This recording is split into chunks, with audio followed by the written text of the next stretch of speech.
single day. Welcome back to my YouTube channel. And as in Jangi kuti do style see natural hair yangu. Saka please subscribe, like and share this video. Saka yafuzira kuti chiri chidiki saka not netsei ku style but shongo try. Saka chekutanga ndotanga namboisa gel my edges kuti zvisonyatsobuda. Shandisa gel iyi ndo yandoshandisa iyi. Tongwesa gel my edges imomo.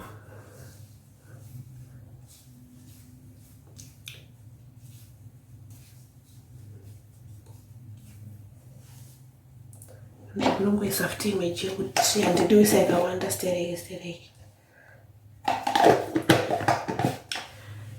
Kuti nobva nyanya kustika handidi kudaro. Yeah, I think that I'm going to say this so kwese zvinobva zvatoita. Yeah, ndoda make sure kuti bvudzi rangu rese rakamira. Saka ndapedza kudaro ndobva ndangotora shoeless. Make sure that no ina kusungana shoeless yangu. And I also make sure to eat like each way before rangu kwese.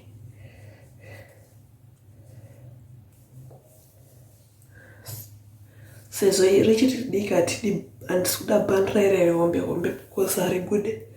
At least ndavengoita something like this. Something like this. Just not good zvakadai.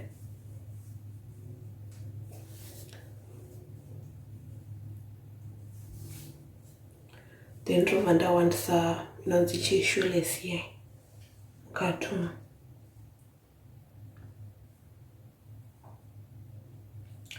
Make sure that handisi kubva nganyora. Okay, kana wadai so then obva watongo risopodza futi mbichana.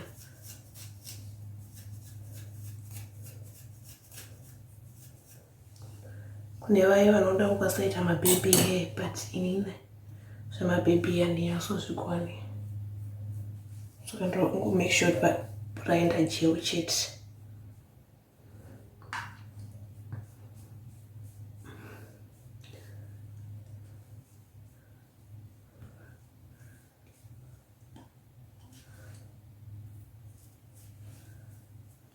Shandise mira iri riri randonyatsoona.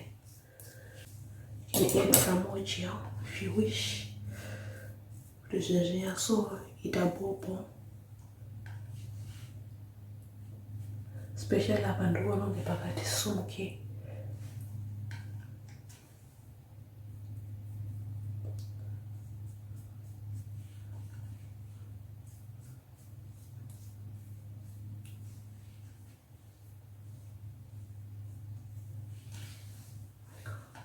I think apa ndotoda brush chera.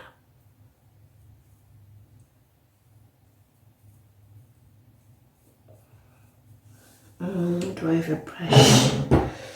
I think yeah, I found it. I usually use this toothbrush and that one.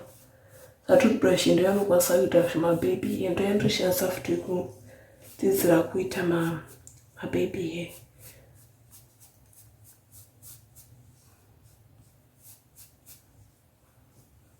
Ndichazodzidzira time but izvezvi plus I think my baby roda fudzira kuri ri soft mbijana repamberi apa rangu repamberi apa nonzonge risiri soft. Saka singazonyatsobuda wakati anzonofanira urigadzirire but jambo try. We also make sure zvakanyatsomira zvinyatsoripo.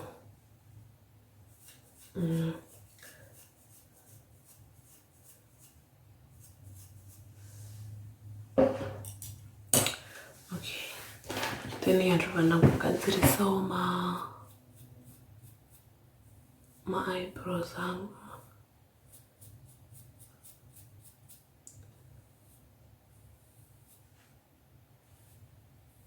Then kazhinji ndobva ndangoisa gel kuti arambe akadaro.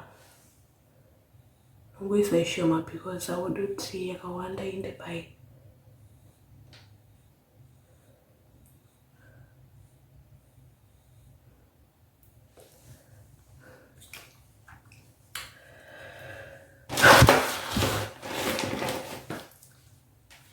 You know, we sort lipstick. And I can go to a natural look. It doesn't have to be dramatic. Because I think I can damage Koro Basa. It's a fast look. You can say, it's one.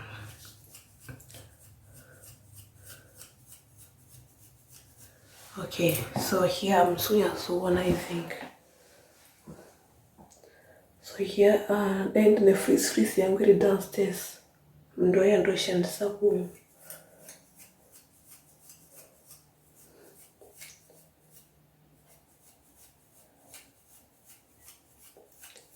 And once ushandisa kuti apa yazogadzirisiiki but kana uri kuona zvakadai so zviri weird ka you just put a band pamusoro peapa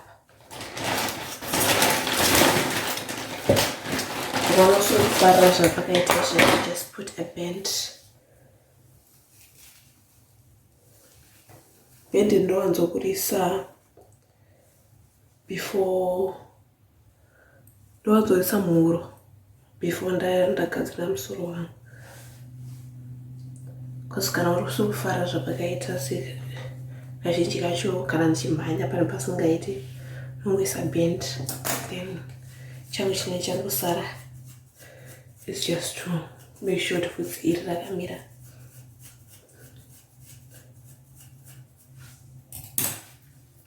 okay I feel like a band is better than kusiyaragada. Okay, so this will be the final look, guys.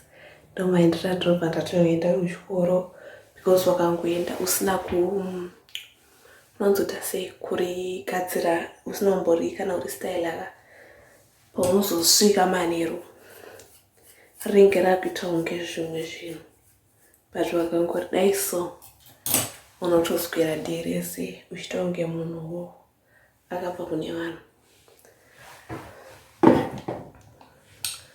Very stubborn.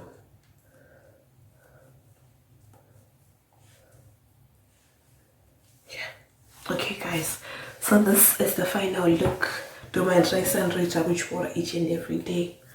So this is just a get ready with me video. Comment below kana my hairstyle. Of course richikura my hairstyle achibura but izvezvi nyaya kuti richiridike saka mahairstyles achanenge achitonetsa saka I think ndichatsvaga futi ndine mamwe maband ane mamwe macolors kuti zvinyatsoblenda because apa ukaisa black amene zvazviri zvinoita ukaisa kana style but ukaisa imwe color yeband zvinonyatsoblenda in mushe. So this is my get ready with me video.